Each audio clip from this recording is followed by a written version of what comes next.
ఈరోజు ఆలు కుర్మా ఒకేలా కాకుండా ఆలుగడ్డలతోటి స్పెషల్ గా ఈరోజు పిల్లలు పెద్దలు తినగలిగేట్టు ఈరోజు ఆలుగడ్డ కుర్మా చూపిస్తున్నానండి.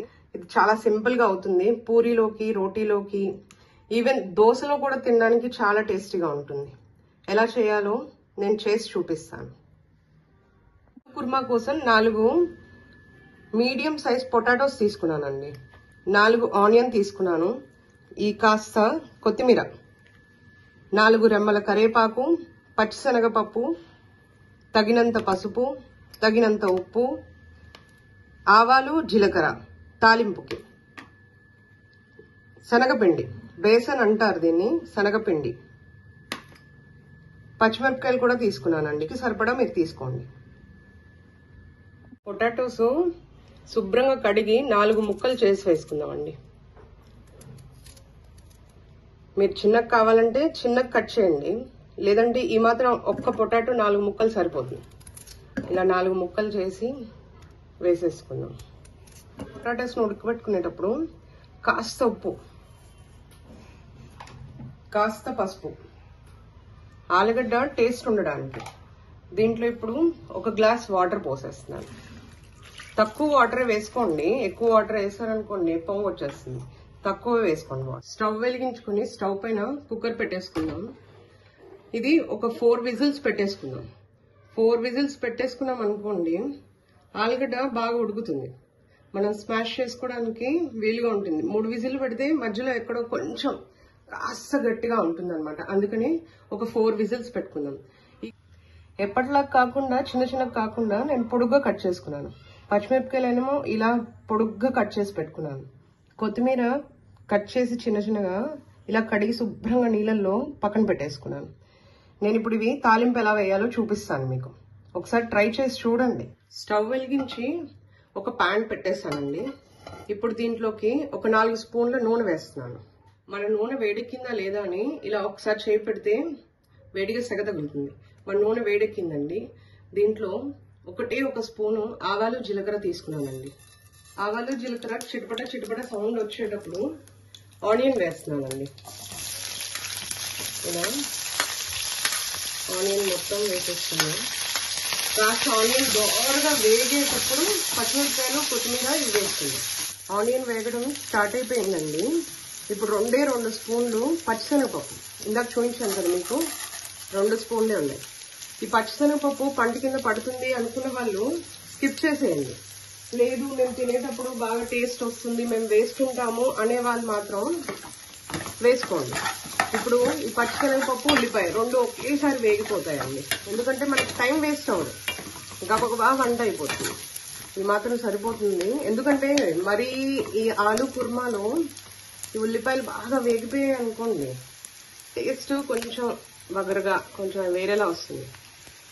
పచ్చిమిరపకాయలు, కొత్తిమీర వేసేసానండి.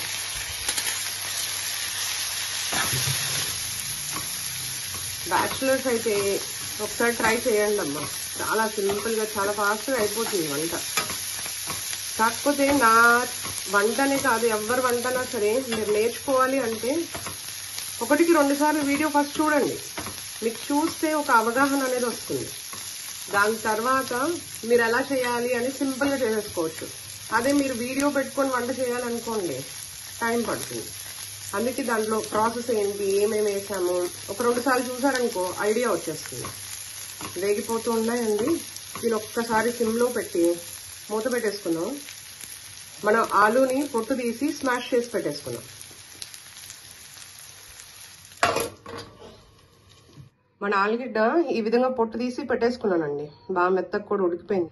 మీ దగ్గర పొటాటో స్మాషర్ ఉంటే దాంతో చేయండి, లేదంటే నేను ఇప్పుడు ఒక ట్రిక్ చూపిస్తాను. ఇలా కాలిపోతుంది, బాగా పొగలు వచ్చేస్తున్నాయి కదా, అందుకని కొంచెం అలా నొక్కేసుకున్నాం అనుకోండి బాగుంటుంది. సరిపోతుందండి. అన్ని బాగా వేగిపోయాయి చూస్తున్నారుగా. మొత్తం మరీ అంత డీప్ ఫ్రై కాకుండా మీడియంగా వేగిపోయాయి. ఇప్పుడు మనం ఈ ఆలుగడ్డ ఏదైతే స్మాష్ చేసి పెట్టుకున్నామో దీంట్లో వేసేసుకుందామండి. దీన్ని ఒక్కసారి ఇలా కలిపేసుకొని రుచికి సరిపడా ఉప్పు తగినంత వేసుకోండి. అలాగే పసుపు కూడా మరీ ఎక్కువ వేసుకోకండి, మరీ తక్కువ వేసుకోకండి, మీడియంగా పసుపు వేసుకోండి. ఉంది మరీ పెద్ద గ్లాస్ కాదు, మరీ చిన్న గ్లాస్ కాదు, మీడియం గ్లాస్ అనమాట. ఇలా వాటర్ పోసేసి ఒకసారి దీన్ని కలిపేసుకుందాం. కలర్ చేంజ్ అయింది చూసారా? దీన్నంతా ఇలా ఒక్కసారి కలిపేసుకుందాం. ఎప్పుడన్నా మీరు ట్రై చేసుకోలేదు అనుకోండి, దీన్ని ఒక్కసారి ట్రై చేయండి. ఇది చూసారా చిక్కగా అనిపిస్తుంది. ఇది ఒక్క ఉడుకు పట్టేసరికి మనం ఇందాక శనగపిండి చూపించాం కదండి, 2 స్పూన్లు శనగపిండి, దాన్ని వాటర్లో కలిపేసుకుందాం. దీనికి టేస్ట్ వచ్చేది ఆ శనగపిండి.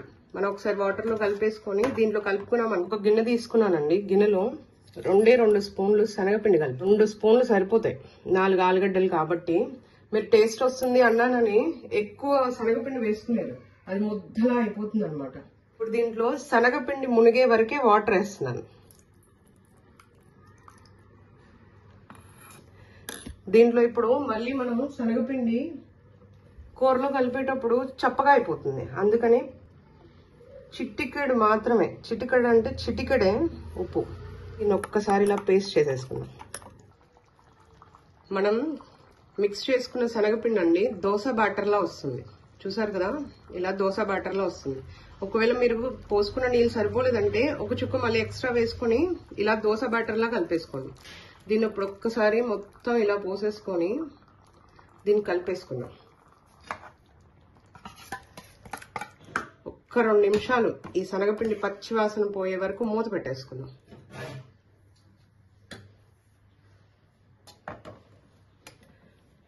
ఇది ఎప్పుడైనా సిమ్ లోనే చేసుకోండి, హై ఫ్లేమ్ లో చేశారంటే అన్ని మాడిపోతాయి. సిమ్ లోనే ఇప్పుడు పెట్టినా కానీ శనగపిండి కలిపిన తర్వాత సిమ్ లో జస్ట్ ఒక 5 మినిట్స్ వదిలేయండి. సిమ్ లోనే ఉంచానండి.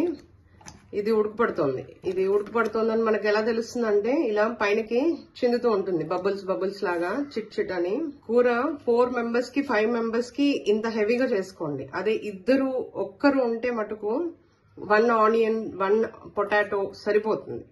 తక్కువ క్వాంటిటీలో చేసుకోండి, ఎక్కువ చేసుకొని మాత్రం వేస్ట్ చేసుకోమాకండి. ఇది ఎలా ఉంది ఒక్కసారి మీరు ట్రై చేయండి. బ్యాచులర్స్ అయినా నార్మల్ ఫ్యామిలీస్ అయినా ఎవరైనా కానీ ట్రై చేయండి. ఎలా ఉందో టేస్ట్ నాకు ఒకసారి కామెంట్ చేసి చెప్పండి. ఇంకా దింపేసుకోవచ్చు మనం ఇలా ఉడకపట్టేటప్పుడు. చపాతీలో దేంట్లో అయినా చాలా టేస్టీగా ఉంటుందండి. Thank you for watching.